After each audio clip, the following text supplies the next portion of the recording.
Hey, it's John Mcbride with Autel Robotics, the VP of Technology and Training. Today, we're going to be talking a little bit about the new Autel Evo V3. And all of the new things that are coming along with that. So, pay attention on what we got going on today. Hi everyone, I'm Greg from Pilot Institute. We train drone pilots all over the country. Hi, my name is Haye from DroneXL, where we cover all the drone news on our website. Welcome to the latest episode of the PiXL Drone Show, our weekly podcast where we talk to industry professionals about what they do in the UAS space. From professionals who use drone to fly inspection missions to public safety users or even drone light shows, you will learn on the PiXL Drone Show that drones are much more than just toys.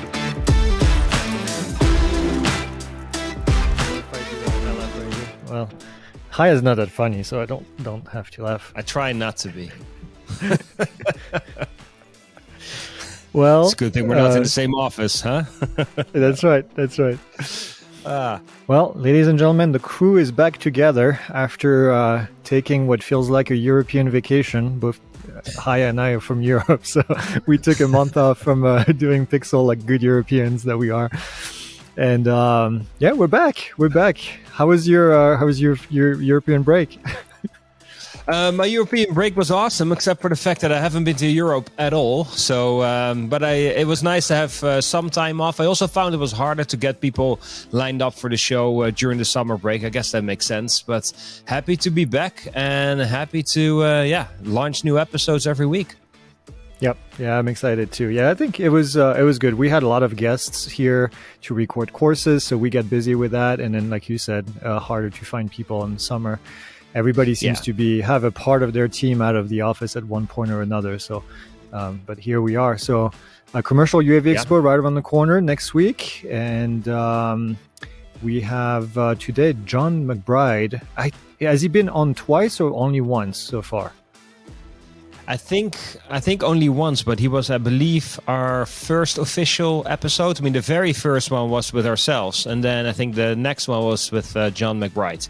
Yeah, he was a very first guest. So he had, I think he had not switched just yet to be at Autel, and then now he is. Yep. And they've been busy. They have some news coming out with a new version 3, so he's going to be talking to us about the version 3. So we're pretty excited. We get some good questions for him. We'll see him next week, actually, at UAV Expo as well. So by the time you guys listen to this, we will be at UAV Expo talking to him in person. So that's exciting. And as we record this episode, the announcement from Autel Robotics was actually made live today at IFA in Berlin, which is like the European version of the CES, Consumer Electronics Show, basically, if you will. I mean, they're not affiliated with, but it's a similar event. And that's where Autel today had their announcement. So it'd be interesting to talk to John. What did they announce? Let's talk about it before John gets on board. Sure. So they announced basically new versions of their Evo II Pro drone. So they got 6 new drone models, and the focus is basically on improvement in terms of low light capability, better thermal cameras, better GPS accuracy. So I think they also have some new enterprise accessories. So basically they have 6 new versions of an existing drone, but basically with improved capabilities. So it'd be interesting to talk to him. And then also a new smart controller. I'm reading it right now. Then live deck video streaming accessories. So that's the accessories you were talking about. So cool. Well, that's exciting. Let's get him in the room and let's start drilling him. Welcome to our show, John. I think if I remember correctly, you were the very first guest that we had about a little more than a year ago when we first launched the PiXL Drone Show. So it's a pleasure to have you back. I think your official title now is the Global VP of Technology and Training for Autel Robotics. Is that correct? Yes, that is correct. Okay. Awesome. Well, welcome back. And I heard that you guys have 6 new drones that you're launching. I think right now, actually today. And hold on. Let's not get all excited yet there. Yeah, but we are going to talk about that. Absolutely. Yes. Yes, we will absolutely talk about the new drone announcement on the V3. I think that's definitely the big one that everybody wants to know. But I appreciate you as always being here on the show. And having me here, and again, it was an honor to be the first one. So awesome! Well, thank you, and you're glad to have you back. Yeah, you're part of a small group now of two Peters that have been on the repeaters that have been on the show twice. So that's fantastic, and it really is. It's an honor. It's always an honor to kind of be who I am and be able to be asked to join shows like this. So I really appreciate it. Awesome, cool, yeah. You want to kick it off? I didn't mean to stifle your conversation. I know we're getting right into that, but let's let's do a little bit. I believe the show in Berlin, IFA today, is where the official Autel announcement has been made. That there are 6 new drones, and I think they're like the 3rd generation of existing drones. But maybe you can tell us more about what models and what some of the improvements are. Probably the biggest one is that kind of understanding the story of how we've got to this point. I think a lot of people they see something new in the market, they get excited about it, but then there's also those that have something older, right? And they're like, oh man, now I'm missing out. Now I'm missing out on this new thing, and I've got the old thing, and the old thing might be in our technology and in our industry, it can only be a year old. It's not very old. It moves so quickly. So I think I want to just kind of talk a little bit about that, about why, we ran into this, now V3, what we're calling an Evo II V3. And then we could talk a little bit about some of the newer stuff that's on there, improvements and changes and whatnot. But when we introduced the V1, the Autel Evo II V1, there was a chipset that was chosen at that time to manage all communication, some of the processing, and we had great options in what we call the live deck. And when the live deck was introduced, this gave Autel the ability to transmit from the drone and receive it on 2 different things. So we've got receiving on a remote, and then we have separately receiving on a box that could, keep it very localized. Now, one of the big things, especially with public safety, is being able to not have the pilot tethered, to the command center, not have them be hardline to that. And that was, as far as public safety goes, a fantastic addition to the product. And the only other way you can do that with other manufacturers is to have 2 separate remotes, and one remote entirely inside the trailer, maybe HDMI out, maybe now, connecting, but to video streaming or something like that as an app goes. But to keep it very localized, use that information, we could stream that in many different ways. So coming directly to the live deck then transmitting that out via HDMI if needed to a bigger screen, because it doesn't have a screen. It's just the box of reception. We could Ethernet that. We could use the Ethernet and pipe that out to a spot on a server somewhere that could be then shared wherever. And then the last one was just an app. You had a connection in the front with a USB-A, connect your app using Autel Explorer app, and you could do a couple of things from the app to kind of control, to some degree, the Evo 1 or Evo 2 V1. Unfortunately, we came to a chip change. And I remember. And it was a really big disparity right there of like, oh my gosh, again, what happened? Well, what we ended up doing was taking away that whole thing I just explained, having 2 frequencies. We ended up going to 1 solid frequency and then splitting to 2 separate bands. So we were able to run 2.4 and 5.8. What did this help with? A little bit of the video transmission range and keeping that clarity and that fidelity in the imagery. So that was a big deal. I thought that was a huge improvement over a lot of people complaining that they couldn't get very far with the stock V1 stuff. Even though I just said we had great connection with the live deck and things. When we're talking specifically about the Nano and Light, when they came on board, this was introduced at the beginning of this year, at least to be available. The announcement came back in August, but this kind of brought us into that next chipset, right? The chipset that is currently being used. And why is this valid? As we're going to talk about the actual V3, even though, super excited about the new 6 versions, we have other excitement because what is the other products that we actually are introducing with this chipset change? So I don't want to get, again, too much disparity on the fact that we're just going to drop this. We've been been told that there will be continued support on the V1 and V2. The batteries are the same. The props are the same. The way it works is the same. I mean, everybody was upset when we went, coming back to my RMUS days of just announcing that there was a 2.0 version of a Phantom or the Inspire. Mm-hmm. So let's not freak out too bad, but let's look at what has to be done. And when it comes down to the Nano and the Lite Plus, we've been getting great feedback on just how that product works. So on to basically the new product lines and kind of what that means in the world of development and drone. So the V3 is going to allow us to do much better transmission connections for longer distances. That's probably a big one, and that can be a concern for a lot of people to be wondering. Well, hold on, if it flies farther, it's going to be scarier. It's beyond visual line of sight stuff. We always have to take that in consideration in developing anything in the drones. But what I see this as is not necessarily a distance to go, but more of fidelity in the imagery and screen that's coming to you. That's the biggest part. You could be short, you could be you could be in a very congested area, and this is supposed to also improve that, right? We have the chipset's also going to allow us to introduce what we call the Skylink. So have we ever heard of that? No. That's the new transmission technology the Nano and Lite, right? That's right. So not much different than, I hate using the DJI, but OcuSync. This is that new transmission. So and when we're talking about that, we have a much cleaner broadcasting speed with that. So that's one of the big ones too as well. So is the V3, John, equipped with Skylink, just like the Nano and the Lite? That is correct.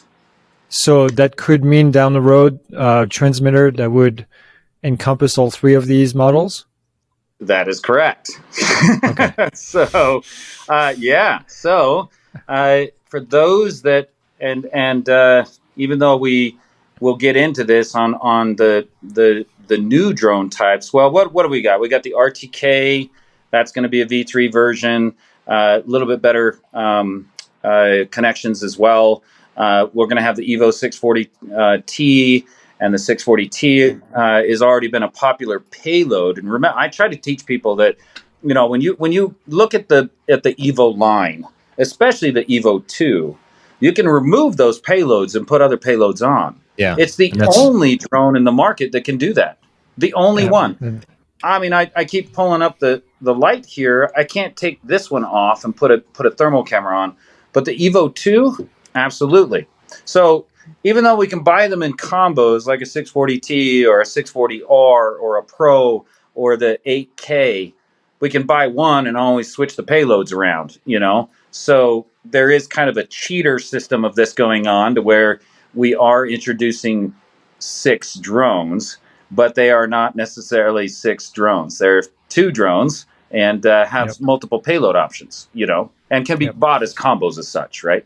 So we have the Enterprise, just like the other Enterprise that was designed, but the Evo II V3 new version, we've got a little bit of a form factor change. We could call it the Pro, just because it's going to have an RGB camera on there.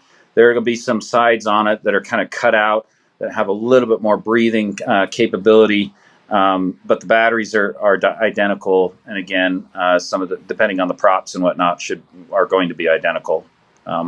So it's actually looking at the sensors, the RYYB sensors. How have you used RYYB yet? I've heard good. Yeah, we have. I have a Lite and a Nano. I have a Lite Plus and a Nano Plus here in the office. It's interesting. It does give different results, but Autel always had different color, compared to the other brands of drones. So I don't think it's too much of a departure, but it is a bit of a different color than other sensors. Yeah, I don't want to beat up old Ken on his evaluation of color. There's too much this or unfortunately I find myself very ignorant in this space. of knowing how videographers use things, and what 8 megabits of speed versus 20. I'm very ignorant in that space. And I do apologize, people, when they ask thermal stuff. Oh, I can help you all day long, but when it comes to that. So I did, when they introduced this originally, that's kind of what I got, is it does a little bit better in low light. We also now, with this new chipset, have what we're calling the Moonlight algorithm. So the Moonlight algorithm allows us to it's a 2.0 version of an algorithm that was already put into the original versions, but maybe just an improved nighttime quality with the original sensor, or with the sensor. So the Moonlight algorithm. So the sensor is not necessarily bigger; it's just a different sensor, right? Yes. I mean, it's the sensors that are going to change will be the ones on the combo of the 640T and its RGB sensor. Okay. So new chipset, those changes, but otherwise same props, same dimensions of the drone, same battery. So nobody needs to upgrade anything there. They can use whatever they already have. Yes, and I think that makes sense. I think a lot of people are, like I said, it's not intended to disrupt the market and get people, oh no, I got something old, but when you can still do, great imagery with those cameras, there's nothing wrong with it, but this is just increasing our ability to have, communication, everything else. So we'll talk about, the sensors, that's a big piece of all drones and designs. Why do you even have the drone? Is to carry something somewhere, right? And look and have a good imagery and good quality of said imagery. But then as you layer back into the engineering, you have to have good processing on board. You have to have good video transmission on board. And as we talked about Live Deck, we now have Live Deck 2. And Live Deck 2 allows us to do a better connection with this. We have multiple connections that can happen with this new chipset. And I know that a lot of public safety was very dismayed, originally hearing that the Live Deck was not going to be continued. But now we are, so Live Deck 2 will come along. And what I think the coolest part, because, I've been loving this Dragonfish, is that Live Deck 2 will be compatible with Dragonfish as well. So, oh, wow. Oh, there you go. I know it doesn't mean much to a lot of people because they're not flying the crap out of Dragonfishes, but the only way to sometimes transmit video imagery or move it is via LTE app driven, trying to broadcast that somewhere, HDMI into an IC, trying to broadcast that somewhere.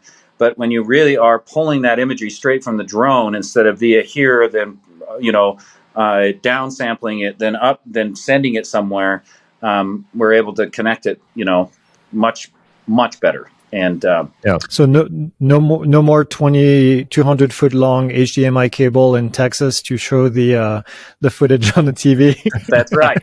That's right. Here, just take this fancy little box I got and just go put it over there, and turn it on, and it'll connect, and you're good to go.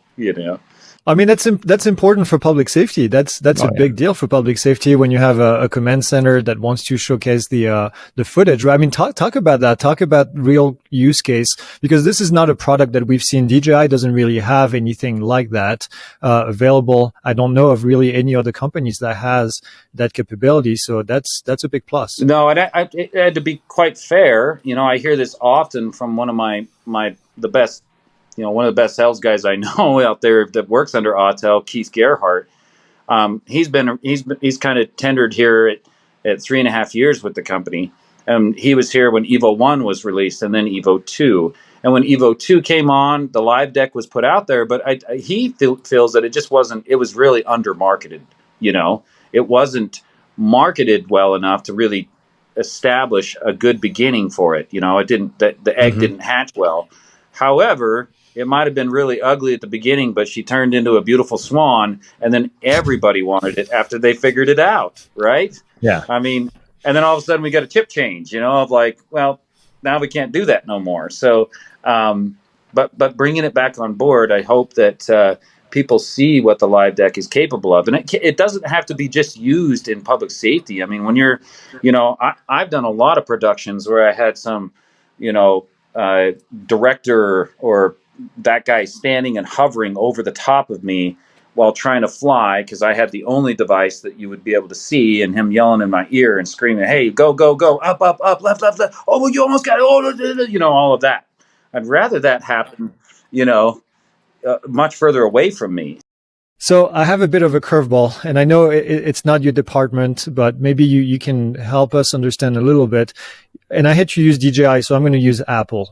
Apple has a device. They kind of have usually leaks, but not as much as DJI usually does.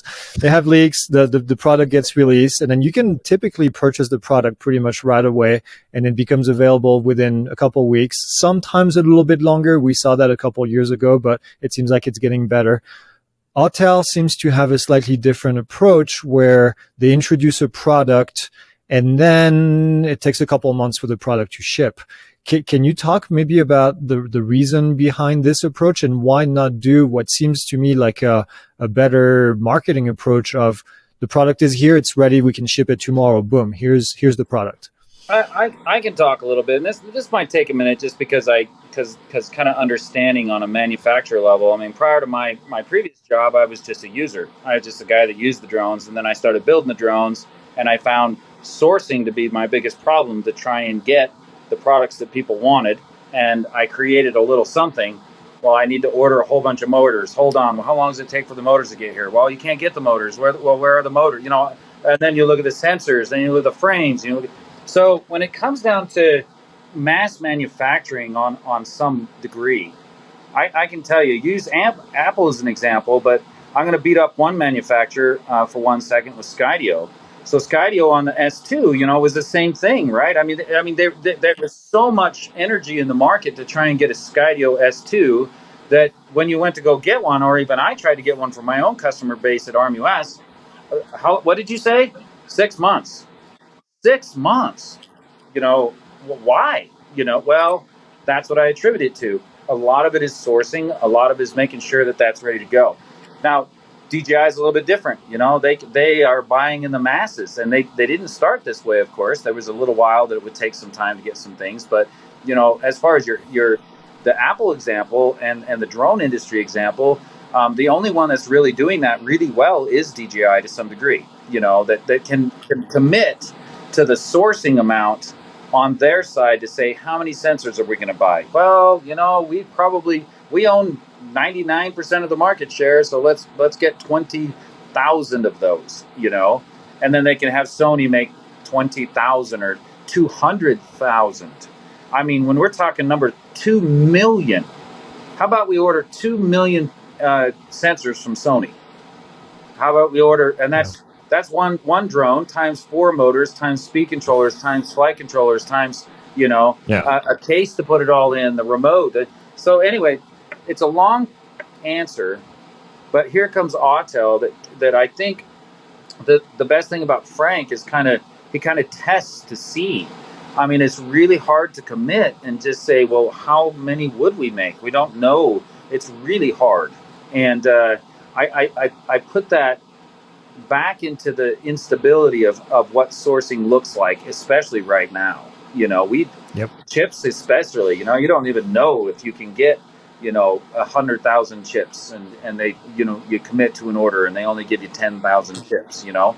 So, and I won't blame it entirely on sourcing, but that's a big key of it. That's a big piece of it, you know, you know, since day one, you know. So, so I think it's that. I mean, it's kind of the way it's been with Autel, and you nailed it. It's been done over and over again, and I think we sometimes have to be careful, you know, with how much to commit to make, you know, and if you underdo it, you know, well, you don't want to be in that position either. So. It for sure can be tricky, and bringing up Skydio was a good point, because they had that same situation where they created all the excitement, they had this awesome product, people were anxious to try it out and fly it, and then when you place an order you have to wait, and we've seen it with Autel a few times, with DJI less so perhaps, although the launch of the Mavic 3 wasn't flawless at all, and the Mavic 2, when they launched that one, they had that whole video quality issue, and they delayed the launch from like early summer until late summer back in, what was it, 2018. Yeah, there's production and prototypes out in the market, right? You can, I mean, here I'm a manufacturer like DJI. I'd have a prototype in my, a prototype, not a production bird, a prototype. That would be in my hands a month or two before it was even talked about, you know. I'd be using that to give back feedback, doing that, and then as soon as it launched, sure, you had videos from people that had been using it already for the last month, what they've been doing with it, you know. So the bring it to market, you know, idea has been a little chaotic when it comes down to Autel, but I think it's more of a safety reason than anything, to be careful, because you know that commitment can be extreme, you know. And like I said, it is good to be back ordered, you know, 100,000 units, but then you got to step it up and try to figure out how to make 100,000 and not make it take a year to do so, right? So, yeah. Is there anything you can share in terms of pricing for these new products? I mean, are the prices going to be similar to the current levels, or is that an unknown? Or pretty similar. I don't have any specifics quite yet, but I wouldn't see, you know, anywhere plus or minus with 10%. Only a couple of things we're introducing, in which the Live Deck 2 and the Smart Controller SE, those are new products, and might see a shift in what the pricing might be. But I'm not expecting too much change when it comes down to the V3. Just capability. So we're excited to see him. Yeah. Especially when you keep the same batteries. I think that's key to people transitioning to that kind of stuff. So I want to shift gears and talk about customer service. For a long time, Autel was, to me, at least in my eyes, king of customer service. There was any issues, people would say, you know, DJI customer service sucks, and then they would go to Autel and be like, okay, this is the difference, and this is why I'm switching, in addition to other things. And it feels like in the last couple months, year, I don't know the timeline, we hear a bit more complaints about customer service. Can you talk about what is happening? What are causing the issues? And or is there actually a perceived issue or real issue? I would dare. It is a real issue, and I think our issues overall, you know, and you're right. There's no doubt that Autel was known for its customer service, but let's pull that back just a little bit. What we had was one product in the market. Didn't take much to have a person answer a lot of questions, right? Then you add two products to the market, right? Then we've got, you know, all of a sudden, you know, a shift in management, a shift in people available, and then more on global scale support, right? So a lot of the inquiries that are coming from on our CST team here in the United States are coming from not the United States, you know. So this inundates my team really bad. And this, you know, compound on top of that, nano and light support, you know. So you've got now more things in the market with not as many people in the office. You introduce four more products into the market, the Nano Plus, the Light Plus. Those go out in the market, and if they have any problems or update issues or problem, you know, then bam, you've got more things going on. So do we need to expand absolutely. I've got my man Tom Wolf, who's the customer service manager. Guy will bend over backwards for you, but he's got to go backwards, you know, in a timely manner with the other things he's trying to get, you know, taken care of. So it isn't that nobody wants to help you. I think it's I think that the world has to understand that we've broadened how many products we have in the market. We've not truly, you know, put a whole lot of resources behind the repair and the customer support incoming calls, but I'm trying to get that built back up. So, you know, that is something I want to try to make and improve again, so that we are known to be the best again. So the solution is adding more customer service personnel, training them. Is that where you are now? Kind of the bottleneck is just finding people, training them, and getting them online. That is true. Yeah, and to be quite fair, you know, we have a pretty decent industry, But when you're talking a local demographic for a guy to drive from wherever he lives at, come into the office, sit there in front of a computer, answer questions all day, I don't know how many drone people are out there that you can just grab a guy that's in custom drone. Have you ever done drone customer service before? Oh no, there's not a lot of resources for that, and hopefully the industry starts to scale to where you can just pick a guy out of the crowd and he's probably swung a hammer before, but that's not the case. Even that becomes challenging in our industry, is to find people that actually have experiments. Well, So you bring up a valid point, because I mean, this is also where dealers and official resellers play an important role, right? I mean, they interact with customers and they are the first line of defense. I think it was about a year ago that DJI started to sell directly to enterprise customers as well. So you can buy enterprise DJI drones directly online. What is Autel's view on that? Do you guys have similar plans, or do you value the role of a reseller more so than what DJI seems to do? There's no doubt that the reseller network is the way to go. Again, I just looking at it, not just with us, but how we've compared it to other people that have done things in the industry. At the beginning, Skydio originally told RMUS at the beginning, we're not interested in reselling. We had a lot of people asking for it. They wanted the Skydio stuff, but they were not interested. Now, just recently in the last couple months, we're seeing people, hey, I'm a Skydio dealer. So they figured out that was very valuable. And the support system behind it is very valuable. But they are still going to do direct sales to try and hit those customers' needs over time, So that's bound to happen to some degree. I don't think that it needs to be announced to the world like DJI did that we are going to do it, and it was kind of, we talked about this on my last, with you, of what that impact is going to do. And I just say it has no impact, as far as RMUS concerned, zero impact on us, as long as they keep the pricing the same, you're going to deal with us because we were better at customer service and helping you than maybe DJI would. And I would say Autel kind of falls into that same category. We start bringing on anything direct, and if we're already having a hard time supporting what we have, I mean, I think that's just a bad call. So if I can manage that, I don't want to. If you buy a drone and you buy it more as a toy and you're just going to fly it and take pictures and you do it recreationally, then having a customer service center in the Philippines, it might not be perfect, but it might not be such a big deal because there's no real urgency compared to when you're flying a drone as an enterprise customer or first responder, when you need stuff to work because it matters. Like, it's a whole different ballgame. So I would agree that in those cases, having fast and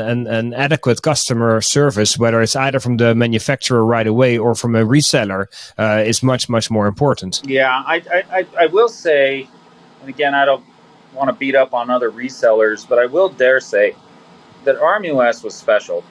I mean, we really put that value to that. I think it was something very well known, and nothing has ever changed. We would easily pull something out of our inventory and get it back out into service for something while waiting for whatever DJI was doing to fix their stuff, or even Autel or anybody, And it isn't always expected, but when it depends on that enterprise customer, it depends on their needs, and some of them are more than willing to pay, to have that happen, because again, you're pulling something out of the inventory, which means you're not able to sell it to somebody else, So it's an investment into both you and looking at manufacturers to try to help with it. I mean, what can we do as manufacturers to help? But I think Nikon and Canon, they have special programs set up for professional photographers where they basically just swap out your camera immediately, and then they'll deal with whatever the issue is, whether it's warranty or service on the back end. But you, as the photographer, you're back in the field with a working camera. And I think it would make sense for drone manufacturers perhaps to have a similar system where the drone pilot or operator is never without an aircraft. Yeah, well, it is not always the easiest way to manage it, but it is certainly way to do it, and there's a lot of things that go into that. When a crash happens or an incident happens, there's a flight log evaluation. We have to believe it, initially what happened is like, nothing happened, all I did was, and it just went crazy, or it just fell out of the sky, And is that a warranty? Is it not? I mean, there's a lot of things that go into just providing good customer service. You know, it's not just replace it as a Walmart ideology.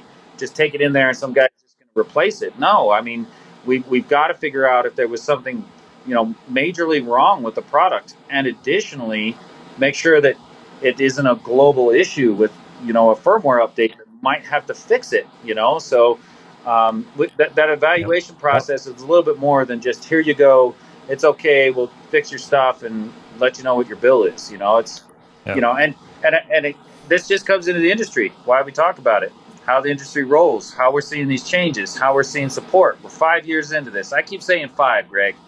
I say 5. You know,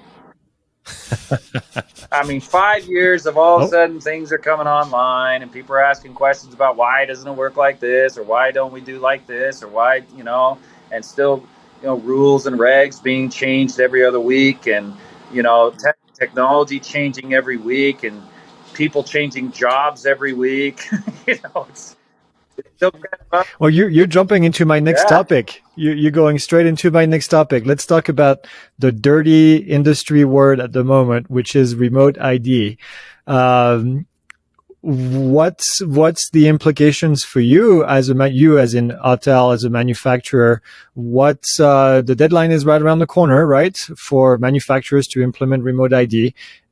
Something to be worried about? Something, can we expect announcements from Autel around the corner before September? Yes, and yes, but I think that but I think this is the global question again. This isn't just U.S. question.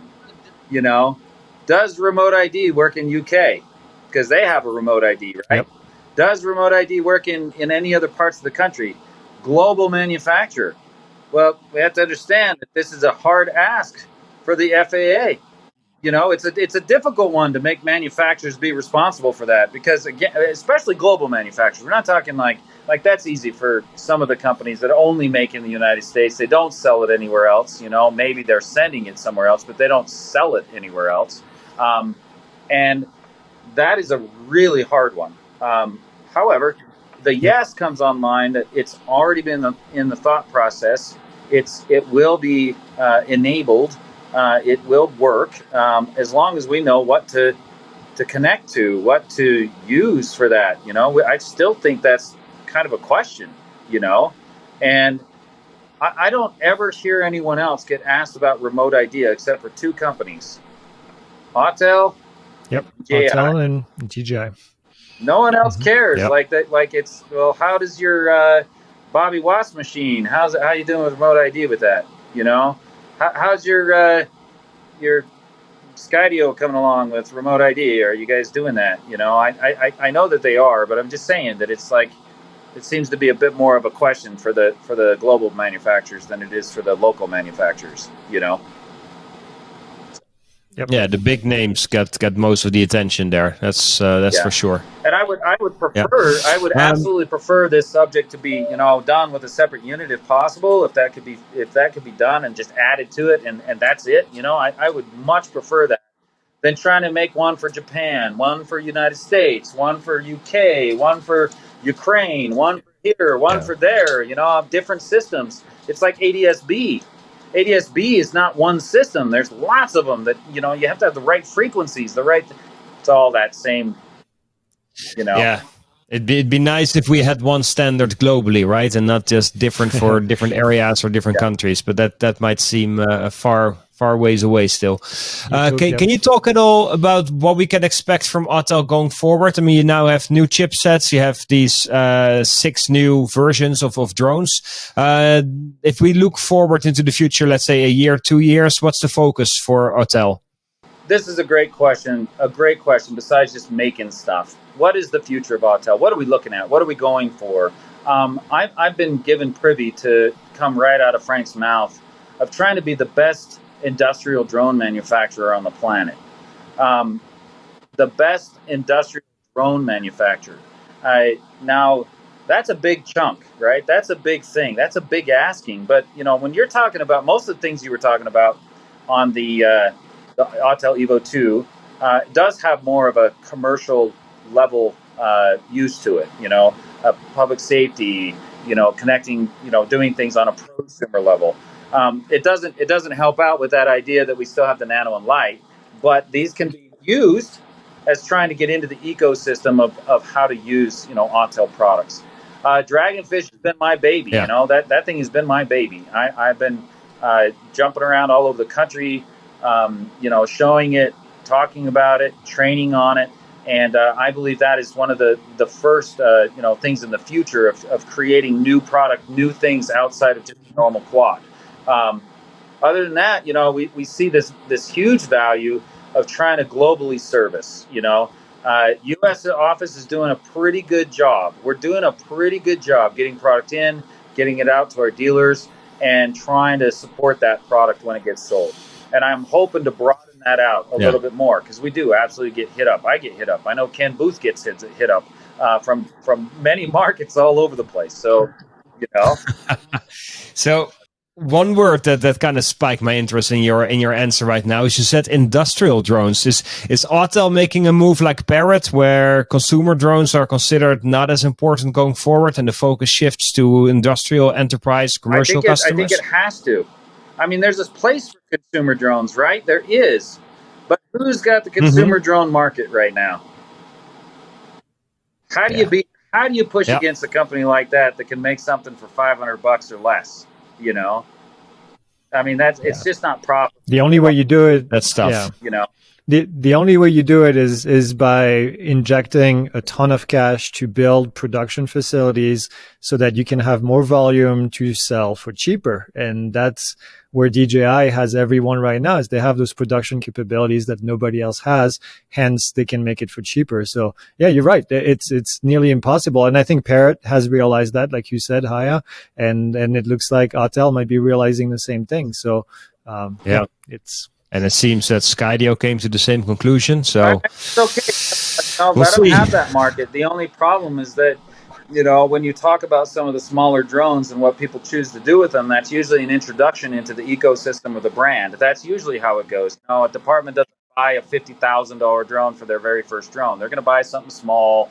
They're going to try it first, Phantom size, Evo size, get it out there first, see how it goes, and then they look at the other options. So it isn't necessarily losing out on the market to bring people into it. But, with specifically the Dragonfish, you don't even have to fly an Autel to know what that thing's going to do for you, Yeah.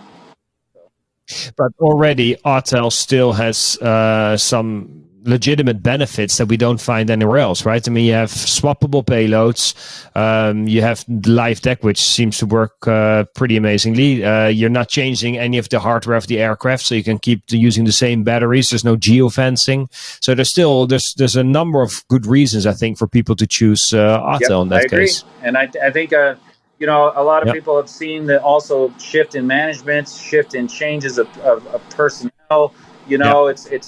It doesn't help sometimes understanding stability, but I'm still here. I'm not going anywhere. I was asked to do a job. I will continue doing that job and want to do it well for both community, drone industry, our customers, our dealers. I'll just continue to do so. So nothing's going to happen with me, at least as far as now in Autel, and we'll just see how the future comes. So. Oh, I do have an. There you go. Well, I promise I do.